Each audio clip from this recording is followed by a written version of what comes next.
Imagine this. You are in a conversation, surrounded by people discussing trivialities, the latest gossip, some superficial news, a repetitive topic that leads nowhere. You try to join the conversation, seeking to bring a deeper thought, a more interesting analysis. But all you receive are blank stares, quick changes of subject, or worse, that feeling that no one really understood what you meant. And then comes that inevitable conclusion. Maybe it's better if I stay silent. If this sounds familiar, you're not alone. But the problem is not you. The problem is that intelligence does not bring people closer. It separates them. The more you understand the complexity of the world, the harder it becomes to find someone who sees the same as you. And don't be fooled. This intellectual loneliness is not just a result of your perception. Society, subtly, rejects those who think differently. Arthur Schopenhauer, one of the most brutal and honest philosophers in history, believed that extreme intelligence is not a gift, but a curse. A burden that isolates those who see beyond the illusion of everyday life. According to him, the more you perceive the contradictions of the world, the more frustrating it becomes to try to explain them to those who live on the surface. After all, most people do not want the truth. They want comfort. And here is the question. If intelligence leads to isolation, what is the way out? How can you live in a world where it seems that no one thinks like you? If you have ever felt this disconnection, this emptiness that comes from the lack of a true intellectual exchange, then this video is for you. Because perhaps the problem is not your loneliness, but rather what it reveals about the world around you. Is intelligence a gift or a curse? On paper, it seems obvious that being more intelligent should make life easier. You understand things faster, notice patterns that others ignore, avoid mistakes that most people make. But in practice, that same intelligence that should be an advantage turns into an invisible wall that separates you from the rest of the world. Arthur Schopenhauer understood this better than anyone. For him, extreme intelligence condemns a person to loneliness because most people simply do not want to think deeply. Not because they are incapable, but because there is no social advantage in doing so. Why delve into philosophical questions, question dogmas, see the hypocrisy of institutions, if all of this only brings discomfort? For most people, life is simpler when they accept the world as it is, without asking difficult questions. But you can't help it. Your brain is always working, always analyzing, always seeing details that others ignore. You notice when people lie to themselves, when they cling to illusions simply because it is easier than facing reality. You feel the frustration of trying to explain something and realizing that no one is really listening. Not because they disagree with you, but because what you say does not fit into the comfortable narrative they have constructed for themselves. And that is the central point. Society does not value truth. It values conformity. There is an invisible structure that keeps everything functioning, and this structure depends on people believing in certain illusions, that happiness lies in consumption, that success is following a predefined path, that common sense is always right. Those who question these premises become a nuisance, a piece out of place. This explains why, throughout history, great thinkers have been rejected before being recognized. Socrates was sentenced to death for corrupting the youth, simply because he asked questions that exposed the ignorance of the powerful. Galileo was persecuted for stating something as obvious as the fact that the earth revolves around the sun. Nietzsche was ridiculed and considered mad for challenging the foundations of Christian morality. Nikola Tesla died forgotten while others profited from his inventions. Do you think it would be different today? Technology has evolved, But human nature remains the same. We still live in a society that punishes those who think differently. Rejection may not be as explicit as in the time of the Inquisition, but it still happens.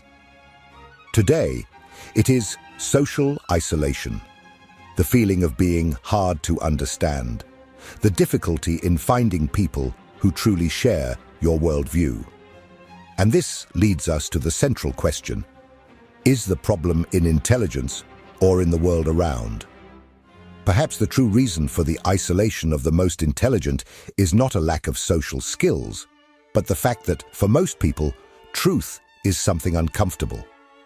What you see clearly, others prefer not to see.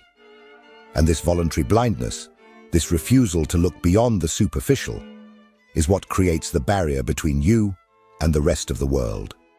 If there is one thing that society fears more than anything else, it is someone who thinks independently.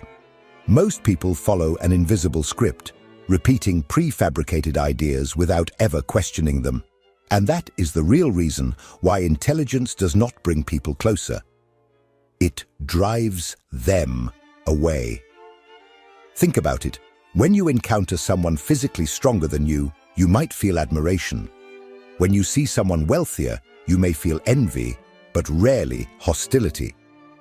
But when you demonstrate superior intellect, the reaction is not one of admiration or envy. It is one of resistance. Because while strength or wealth are external advantages, intelligence exposes something much more sensitive: the limitations of others. The mere presence of a deep thinker forces people to confront their own cognitive flaws. And no one likes that.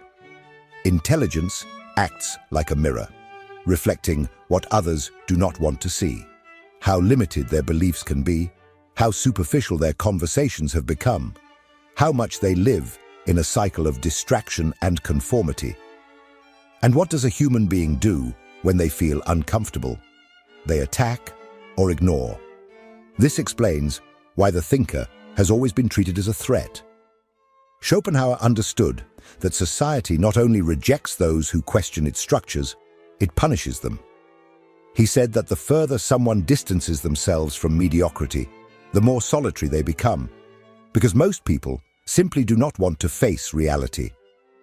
In a world that values convenience, the truth is too heavy a burden to bear. And this rejection does not happen only on an intellectual level. It occurs in everyday life, in small details. You make an interesting observation, and people look away. You bring a new point of view, and someone changes the subject. You notice patterns that no one wants to acknowledge and are labeled as negative or complicated. It is a subtle but constant process, a gradual distancing that pushes you to the margins, simply because you see what others strive to ignore. But this rejection does not mean you are wrong. On the contrary, it means you are seeing beyond the smoke screen that keeps most people trapped in their illusions.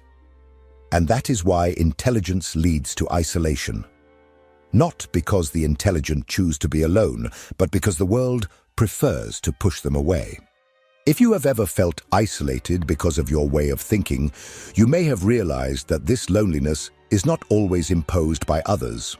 Often, you choose it yourself. At first, there is a genuine effort to connect, to share your ideas, to find someone who sees the world in the same way. But over time, as interactions become frustrating, empty, or simply exhausting, an inevitable conclusion arises. Maybe it's better to be alone. Schopenhauer believed that highly intelligent people often prefer solitude, not out of disdain for society, but out of necessity. He said that for those who think deeply, the world often seems like a superficial spectacle, a theater where most pretend to understand things they have never stopped to question. Trying to participate in this theater requires an absurd mental effort, and in the end, the reward is minimal. The price of socialization is often the frustration of conversations without substance, of interactions where one has to lower themselves intellectually just to be understood. And then the distancing happens. First, you start to avoid certain social circles because you feel that your ideas are not welcome. Then, you begin to better select your interactions, seeking conversations that have some meaning. And finally, you realize that the best company is often your own mind. Not because you disdain others, but because they seem to have nothing to offer beyond fleeting distractions. But here lies the trap.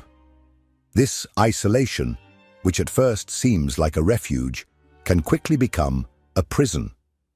The mind of a thinker never stops. It is always spinning, analyzing, questioning. And without someone to exchange ideas with, without intellectual challenges,